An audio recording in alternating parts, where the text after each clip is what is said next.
I'm here today with Bridgette Meinhold. She's the architecture editor for Inhabitat.com, and she's just come up with a new book called Urgent Architecture: 40 Sustainable Housing Solutions for a Changing World. So the title of your book is called Urgent Architecture. What do you see that meaning, and where did the idea come from? Back in 2010, when the earthquake hit in Haiti, and then following the earthquake that hit in Chile, I started thinking about how there's an urgent need for shelter right after disaster strikes to provide housing for people. And that concept really got me thinking about that there's a housing emergency all over the world because of climate change, because of poverty.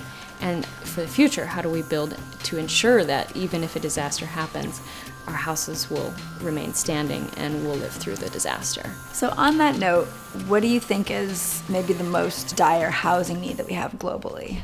Most of the world's population lives on the coast, and so most of the world is going to be affected in some way by flooding.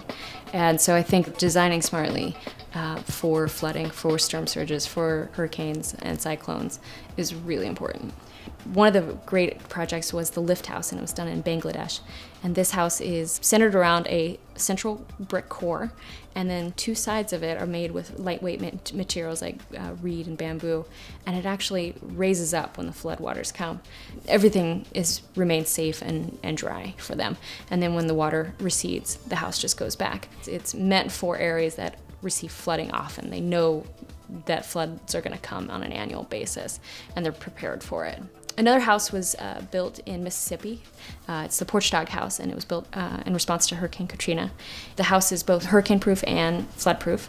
Building on stilts is a common practice in flood-prone areas in the South. This is a little bit more structurally sound, can withstand a lot higher winds, and also it's super low maintenance. You don't have to do anything to the house, and a great way for architects to start thinking about how design should be in areas like this. I saw in your book a floating house outside of Amsterdam. Can you tell us a little bit about that? Yeah, the Water Villa. Yeah, that's a great house. It was built not too long ago. Floating houses are becoming more popular, and also a really interesting way to address rising sea levels.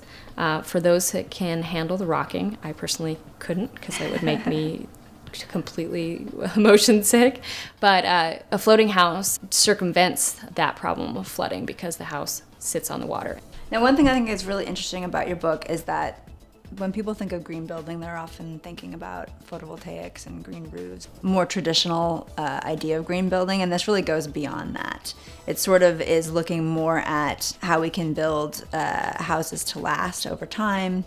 Do you think that this is maybe kind of a new approach to sustainability or green building? It's definitely an extension of it. I mean, all of those things that you said are really important, but absolutely resiliency is an extension of and how we should be building. We should be building houses that can last, that can withstand anything that gets thrown at them. Let's talk about earthquakes, because that's, you know, myself being from California where there's lots of earthquakes. You dealt with a couple houses in your book. The PAXBAB building, Pakistan Appropriate Straw Building, is an organization that went and taught people in Pakistan how to build earthquake-proof straw bale homes. Not only are they giving people in Pakistan new skills, the way they've designed the foundation, the walls, and then the roof system means that they can withstand earthquakes and keep people safe. There's a house in your book that uses rubble from the Haiti earthquake. The Gambian house in Haiti is an amazing project because after the earthquake, all these concrete cinder block houses fell down. And rather than actually haul it out of the city, which was what was happening, these projects took the rubble from the sites that they were working on and smashed it up into smaller chunks and put the rubble into Gambian baskets, which are often used for retaining walls, but can be used actually as kind of building blocks. These will be earthquake-proof houses, and they're not bringing in new material, but using what they had right there. So you have a number of designs in your book that feature recycled shipping pallets. So I want you to tell me a little bit about those. In particular, there's one design in your book called the Slum Tube, which I think is it's kind of an amazing name. Pallet architecture is really interesting because pallets are found all over the world, and they're free materials that anybody can use and build with. The Slum Tube was made by a duo from Germany, and They traveled to South Africa and wanted to teach people how to build warmer, better houses for themselves using found materials. The slum part, I can't really speak to why they named it that way, but I don't think it was meant as a slight towards the people who live down there. They spent 3 months living and working near Johannesburg. I just love the concept of how shipping pallets are kind of this universal building block that anybody can use. You know? You're like the shipping pallet expert at Inhabitat.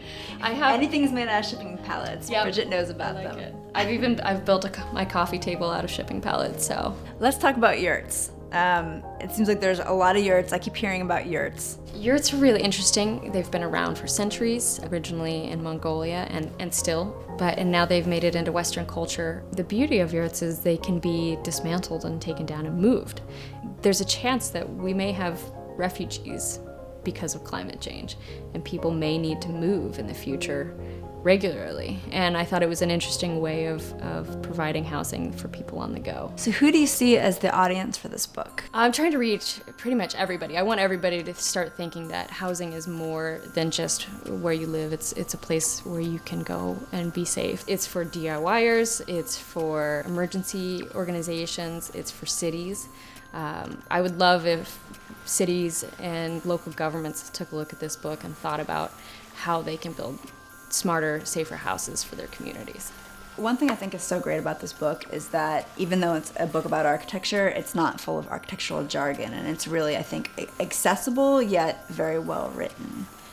So congratulations on that. You did an amazing job. So for anyone who's interested in learning about fireproof, flood-proof, earthquake-proof, or disaster-proof housing, or any of the other things that we talked about, the book is called Urgent Architecture. It's by W.W. Norton, and you can pick it up on Amazon.com or in your local bookstore.